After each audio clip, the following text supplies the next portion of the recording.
On rappelle évidemment ce chiffre, plus de 57 milliards d'euros de dividendes qui ont été distribués aux actionnaires du CAC 40 en 2018. Un chiffre, c'est vrai, qui a fait couler beaucoup d'encre et beaucoup de médias s'en sont emparés pour parfois dénoncer une distribution qui était jugée excessive, ce sont les termes qui reviennent souvent. Bonjour Laurent. Bonjour David. Laurent Grassin, directeur de la rédaction de Boursorama. Alors, il faut rappeler que c'est la lettre professionnelle Vernimen qui a sorti encore une fois à l'époque ce chiffre de 57 milliards d'euros. Et qui, après avoir sorti le chiffre, a dû voir passer toutes les critiques. C'est ça. Et qui a voulu y répondre. Et quand on lit cette lettre, c'est ce que évidemment vous avez fait avec soin, ils sont en colère, ils sont énervés, ils ont raison sur tout. Ils sont à la fois colère et taquins, parce qu'en fait, ils rappellent quelques grands principes. Pour être complètement transparent, c'est surtout adressé, c'est une réponse à un article qu'a fait Mediapart, notamment sur le versement de ces dividendes. Mais ce qui est intéressant, cette lettre, c'est qu'ils en profitent pour rappeler un certain nombre de principes. On a vu effectivement beaucoup de comparaisons, de mélanges de choux et de carottes, de propos avancés un petit peu vite. Et c'est aussi l'occasion de rétablir certaines vérités. Bon, justement, des exemples de ces idées un peu fausses, de ces clichés comme ça qui circulent sur les dividendes. Eh bien justement, dans le mélange des genres, notamment dans cet article Mediapart, mais ça a été revu ailleurs, on compare parfois la progression des salaires, le coût de l'argent pour les placements sans risque et le rendement des actions. On aurait une progression des salaires de 1,2 en France au titre de 2018. 1,2%. Pardon, 1,2%, pardon, 1,2% pour des placements sans risque.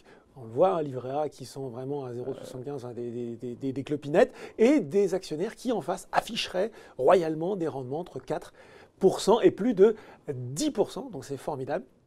Oui, sauf que, effectivement, quand on regarde les rendements réellement dégagés par les actionnaires du CAC 40 en 2018, il faut bien sûr intégrer le dividende, mais pas seulement. Mais pas seulement, et aussi l'évolution du cours de l'action, puisqu'on prend le placement dans sa totalité. Et que s'est-il passé en 2018 ? Voilà, alors on va aussi quand même rappeler que ce rendement, enfin que ce dividende, il est là aussi pour récompenser dans une certaine mesure le risque, puisque les placements qui rapportent moins sont des placements sans risque. Et qu'est-ce qui s'est passé en 2018 pour répondre à la question ? Eh bien, les cours se sont effondrés. Donc le rendement réel de nos actionnaires sur 2018, il est négatif. Il est négatif. Il est négatif, et même très négatif. Sur le CAC 40, le rendement moyen, c'est disons 4%. Voilà, donc, et là, en fait, ce qu'ils ont calculé, c'est qu'ils calculent moins 10, sur le CAC. moins 10% en termes réels, voilà, parce qu'on rajoute les 2% d'inflation. Ouais, donc 4 moins 6. Et bien on obtient des rendements négatifs, voilà, moins 10%, à moins 11% de baisse d'action, rattrapés par les 3% de dividendes. Ce à quoi, et là, les auteurs se font un peu plaisir, rappellent que mélanger ou essayer de comparer une évolution de salaire avec un rendement d'action, c'est quand même une drôle de comparaison. Et ils rassurent les gens en disant qu'ils ne vont pas exiger que les salaires baissent quand les actionnaires touchent, eux, des rendements négatifs.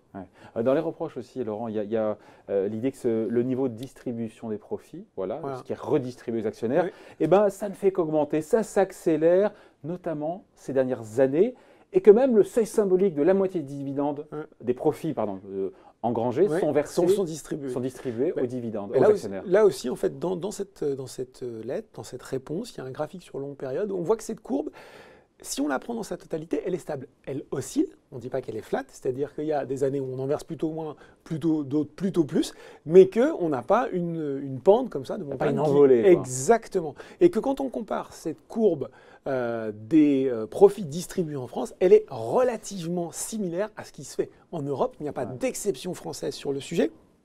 Et quant à ce seuil des 50%, eh bien, il a déjà été franchi par le passé à de nombreuses reprises. Ils ont fait le compte dès 1976, au début des années 80, au milieu des années 2000, 2013, 2014, 2016. Donc voilà, on n'est pas dans quelque chose de surprenant, pas dans quelque chose de nouveau, et en tout cas qui ne marque pas d'accélération par rapport à une tendance.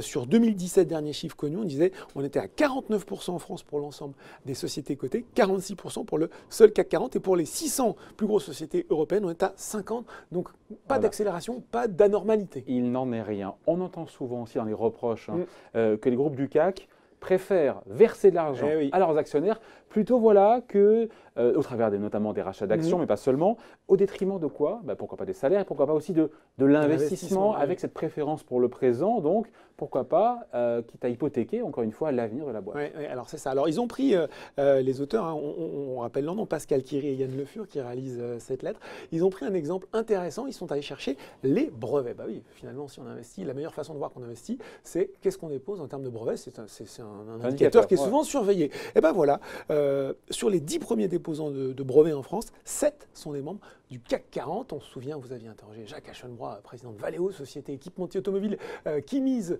beaucoup sur l'innovation. Et bien Valeo en fait partie, d'autres grands groupes industriels comme Peugeot, comme Safran, comme Renault, comme Airbus, voilà.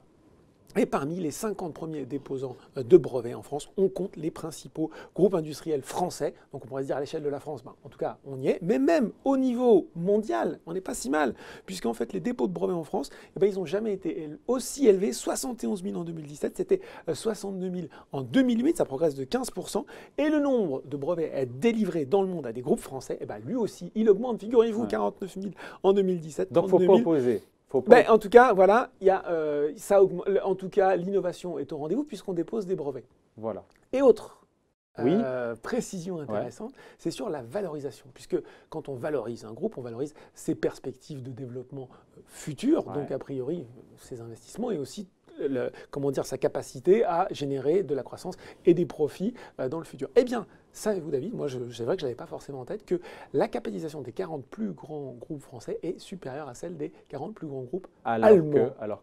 Alors qu'en fait, le PIB allemand est nettement supérieur au PIB français. Exactement. Ce qui veut dire quand même que tant sur la partie objective des pots de brevet que sur la partie appréciation du marché, sur l'innovation en tout cas, la capacité de ces groupes à subsister dans le futur, c'est pas si mal. Ouais, on se dit quoi au final? Est-ce qu'il n'y aurait pas, malgré tout un petit peu, Laurent, une espèce de déficit de compréhension sur le mode de fonctionnement des dividendes? Si, un peu parce qu'en fait, les gens qui critiquent les dividendes, souvent, il faut le dire, ne sont pas actionnaires et ils n'ont pas vu cette mécanique qui est l'ajustement de cours. Qu'est-ce qui se passe en fait? Et qui montre bien que en fait, le dividende n'est pas ils insistent en gros, c'est marqué, n'est pas la rémunération de l'actionnaire.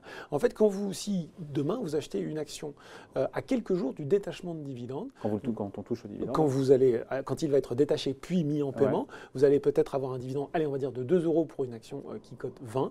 Le jour du détachement de ce dividende, cette action cotera 18. C'est-à-dire que le dividende est détaché. Ce n'est pas une rémunération supplémentaire. C'est véritablement... Parce que ce qu'on touche en dividende sera mécaniquement baissé d'autant sur le cours de l'action. Exactement. Et in fine, en fait, il ne faut pas décorréler le dividende de la plus ou de la moins-value de votre placement. C'est un peu pareil pour les rachats d'actions. Plusieurs études, ils le rappellent en lettres, ont démontré que les rachats d'actions n'avaient pas pour vocation première de soutenir les cours. C'était plus pour faire circuler un peu... Il n'y a pas de consensus là-dessus. Sur le rachat d'actions, il y a différentes écoles. Il y a différentes écoles, mais il y a quand même de grosses études qui ont été faites sur le sujet. Oui. Un petit mot quand même des salaires. Pourquoi est-ce qu'on augmenterait... Non, mais c'est vrai. Avec tout ce pognon de dingue, pourquoi est-ce qu'on n'augmenterait pas les salariés? Oui, alors là, il y a un peu une réponse en pirouette, et là, c'est là qu'on va reboucler sur Mediapart, parce qu'en fait, ils sont allés s'intéresser... La lettre Verminen. Oui, la lettre Verminen, les auteurs, à la situation de trésorerie de Mediapart. Et la réponse est un peu taquine. Alors déjà, effectivement, les salaires sur les progressions du CAC 40 augmentent, peut-être pas autant qu'ils le devraient, mais il y a quand même des progressions.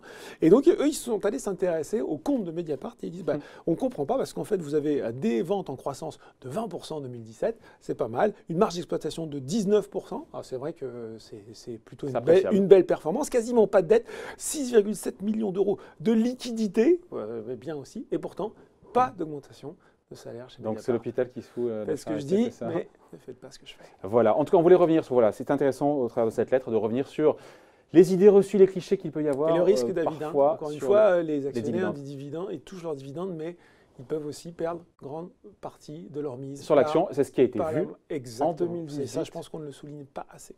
Merci pour ces explications, Laurent. Merci, David.